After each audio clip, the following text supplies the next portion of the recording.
नमस्कार, मैं गौरव जायसवाल और आप देख रहे हैं किस्से भारत के प्रथम उप प्रधानमंत्री के। भारत के लौह पुरुष सरदार वल्लभ भाई पटेल, जिन्होंने देश की अखंडता के लिए महत्वपूर्ण योगदान दिया है।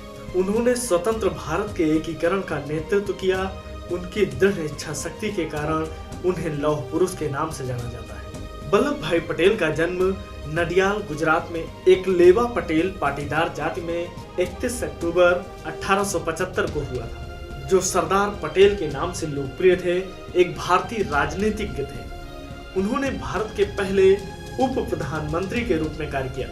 वे एक भारतीय अधिवक्ता और राजनेता थे, जो भारतीय राष्ट्रीय कांग्रेस के एक वरिष्ठ नेता और भारतीय गणराज्य के संस्थापक पिता थे, जिन्होंने स्वतंत्रता के लिए देश के संघर्ष में अग्रणी भूमिका निभाई और एक एकीकृत स्वतंत्र राष्ट्र में अपने एकीकरण का मार्गदर्शन किया। भारत और अन्य जगहों पर उन्हें अक्सर हिंदी, उर्दू और फारसी में सरदार कहा जाता था, जिसका अर्थ है प्रमुख। उन्होंने भारत के राजनीतिक एकीकरण और 1947 के भारत पाकिस्तान युद्ध के दौरान गृह मंत्री के रूप में कार्य किया। सरदार पटेल ने भारतीय राष्ट्रीय कांग्रेस का नेतृत्व किया। उन्होंने 1934 और 1937 के चुनावों में पार्टी का आयोजन किया और उन्होंने भारत छोड़ो आंदोलन में महत्वपूर्ण भूमिका निभाई। सरदार ने 562 से अधिक रियासतों को एकजुट किया और अखंड भारत बनाया। 6 मई 1947 से सरदार ने राजाओं के साथ बातचीत शुरू की। प्रमुख ने बैठकों की व्यवस्था की और अधिकांश राजकुमारों को वार्ता में शामिल किया। सरदार ने कहा कि 15 अगस्त 1947 को रियासतों को भारत के साथ एकजुट होना होगा। उस समय 3 राज्यों को छोड़कर अन्य सभी राज्य भारत में शामिल हो गए, लेकिन जम्मू कश्मीर, जूनागढ़ और हैदराबाद के राजा सरदार से सहमत नहीं थे। 1947 में जूनागढ़ पर नवाब का शासन था। जूनागढ़ के लोग असमंजस में थे कि क्या जूनागढ़ भारत या पाकिस्तान में शामिल होगा। जूनागढ़ के लोग इस बारे में बहुत निराश थे। एक ओर देश आजादी का जश्न मना रहा था, दूसरी ओर जूनागढ़ का पाकिस्तान के साथ गठबंधन जूनागढ़ के लोगों को हतोत्साहित कर रहा था। सरदार पटेल ने नवाब के खिलाफ जूनागढ़ की स्वतंत्रता के लिए आंदोलन शुरू किया और आखिरकार 9 नवंबर 1947 को जूनागढ़ नवाब के शासन से मुक्त हो गया और स्वतंत्र भारत का हिस्सा बन गया। दूसरी रियासत थी हैदराबाद। दूसरी तरफ हैदराबाद के निजाम ने स्वतंत्रता की घोषणा की। हैदराबाद का निजाम सबसे पहले अपने अलग देश यानी स्वतंत्र रहने पर जोर दे रहा था, लेकिन हैदराबाद भारत की सबसे बड़ी रियासत थी और सरदार ने कहा कि अगर हैदराबाद का भारत में विलय नहीं हुआ तो इसे एकजुट भारत के पेट में कैंसर माना जाएगा। इसके अलावा राज्य में 85% आबादी हिंदू थी, इसलिए सरदार ने उसे भारत में विलय करने के लिए कहा, लेकिन निजाम अडिग रहा।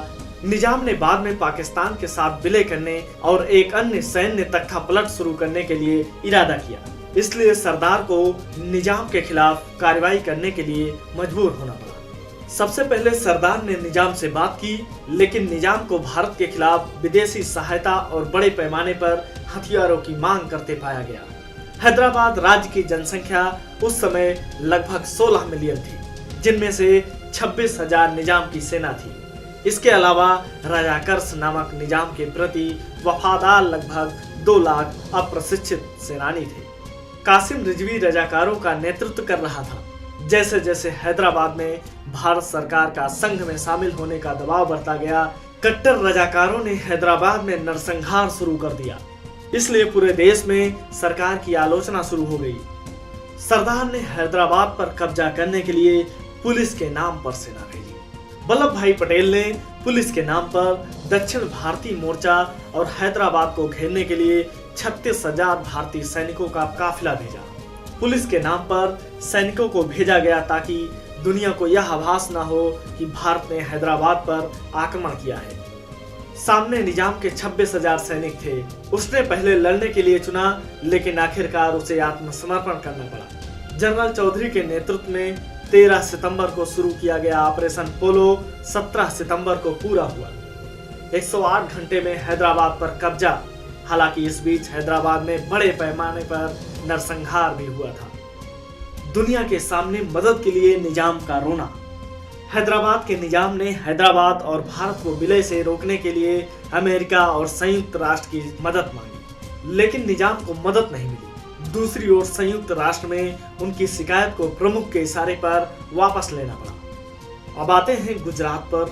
गुजरात में सरदार के भागीरथ कार्य की कहानी जिस स्थान पर गाई गई वह है statue of unity. Sardar Vallabh भाई पटेल का नाम हालांकि इतिहास में एक अमूल्य योगदान है, अन्य लोगों के रूप में प्रसिद्ध नहीं था, लेकिन अब गुजरात में केवड़िया में सरदार की दुनिया की सबसे ऊंची 182 मीटर प्रतिमा निर्माण के साथ उनकी प्रसिद्धि पूरी दुनिया में फैल गई है। स्टैचू ऑफ यूनिटी के पीछे का उद्देश्य भी सरदार के देश के एकीकरण के नाम को श्रेय देना है।